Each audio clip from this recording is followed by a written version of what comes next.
Magandang umaga sa ating lahat. Narito ang update ukol sa minomonitor natin na si Bagyong Ramil.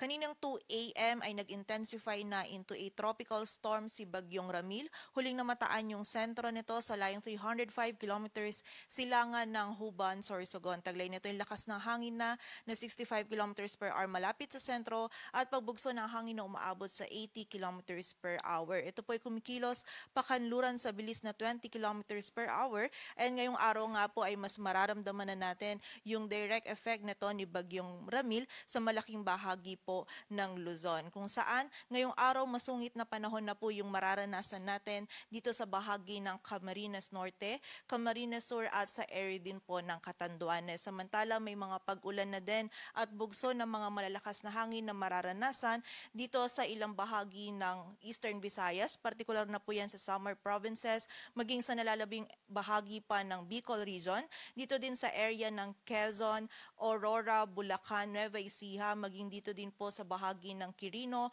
Nueva Vizcaya, Isabela at sa area din po ng Isabela. Samantala dito naman sa Metro Manila at sa nalalabing bahagi po ng Luzon, maging dito din sa ilang areas pa ng Visayas, ngayong araw ay makakaranas din po tayo ng mga kalat-kalat na pag-ulan, pagkilat at pagkulog-dulot naman po ng trough or extension ni Bagyong Ramil.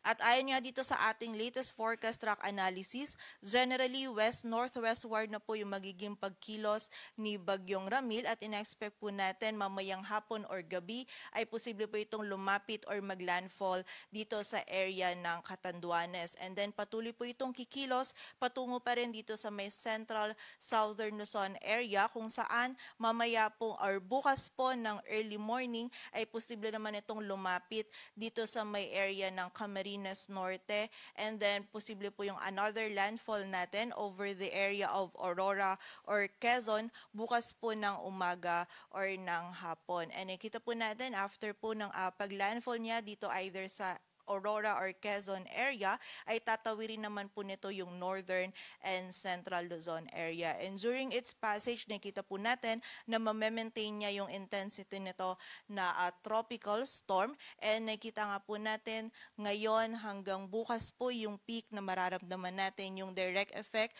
nito ni Bagyong Ramil dito po sa malaking bahagi ng Luzon. So expect po natin paghahanda pa rin and doble ingat para sa ating mga kababayan dito sa area ng Northern and Central Luzon, maging dito sa Metro Manila, maging sa ilang bahagi pa po ng Southern Luzon, lalong-lalo na dito sa area ng Bicol Region at ilang area pa po ng Samar Provinces.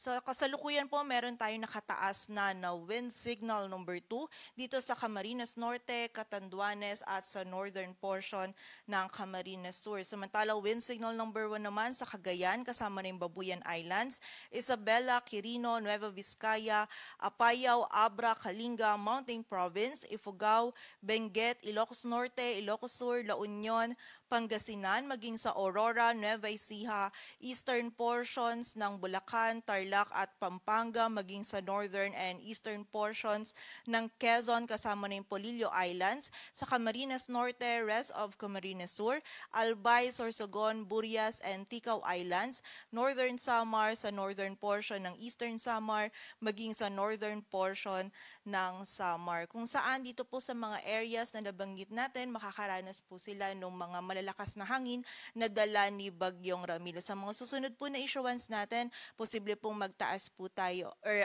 magdagdag pa po tayo ng areas under wind signals hindi rin po natin inaalis yung possibility na sa mga susunod na issuance ay magkakaroon din po ng wind signals itong ilang areas pa ng Central Luzon maging dito din po sa Metro Manila. Kaya continuous monitoring pa rin po tayo and also nakita din po natin na itong highest possible wind signal natin is wind signal number 2 pero hindi pa rin natin inaalis yung posibilidad na kapag nag-intensify pa itong si Bagyong Ramil into a severe tropical storm, ang highest possible po natin nun ay wind signal number 3. So pero ito pong wind signal number 2 na highest natin or yung generally yung dalang hangin ni Bagyong Ramil ay may kalakasan na din po and posible na po itong magdulot ng damages lalong-lalo na sa mga structures na gawa sa light materials. Kaya naman po muli paghahanda at pag-iingat po para sa ating mga kababayan.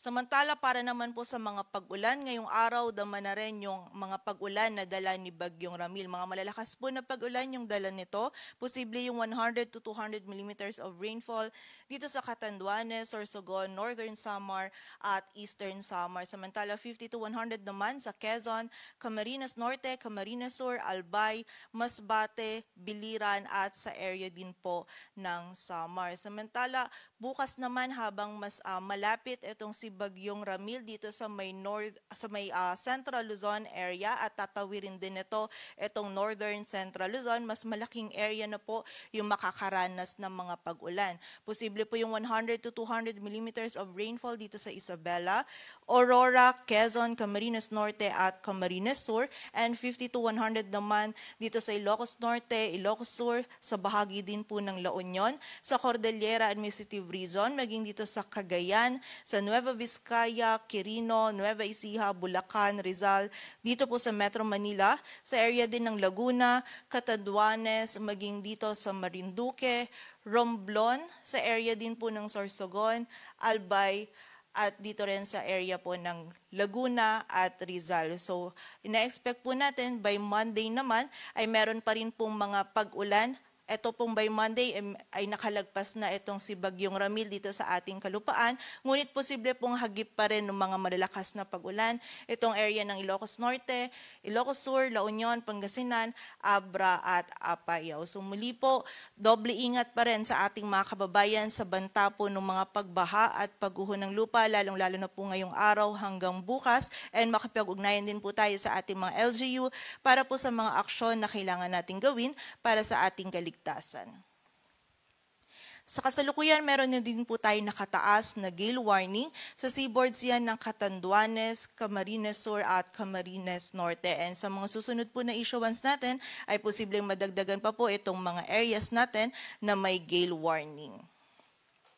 And also, meron din po tayong minimal to moderate risk ng storm surge sa mga coastal localities ng Albay, Aurora, Bataan, Camarines Norte, Camarines Sur, Catanduanes, Eastern Samar, Ilocos Norte, Ilocos Sur, Isabela, La Union, Marinduque, Masbate, Northern Samar, Pangasinan, Quezon, Samar, Sorsogon, at Zambales. Kung saan kapag meron po tayong risk ng storm surge, ina-advise po natin yung ating mga kababayan na malapit po sa coastal areas na lumikas po tayo sa mas mataas na lugar, and also suspended din po yung kahit na anong marine activities gaya ng mga pangingisda, paglangoy at paglalakbay dagat. Patuloy po tayo magantabay sa updates na ipapalabas ng Pag-asa. Para sa mas kompletong impormasyon, bisitahin po ang aming website, pag-asa.dewesti.gov.ph at panahon.gov.ph. At yan po muna ang latest dito sa Weather Forecasting Center ng Pag-asa. Grace Castañeda, magandang umaga po.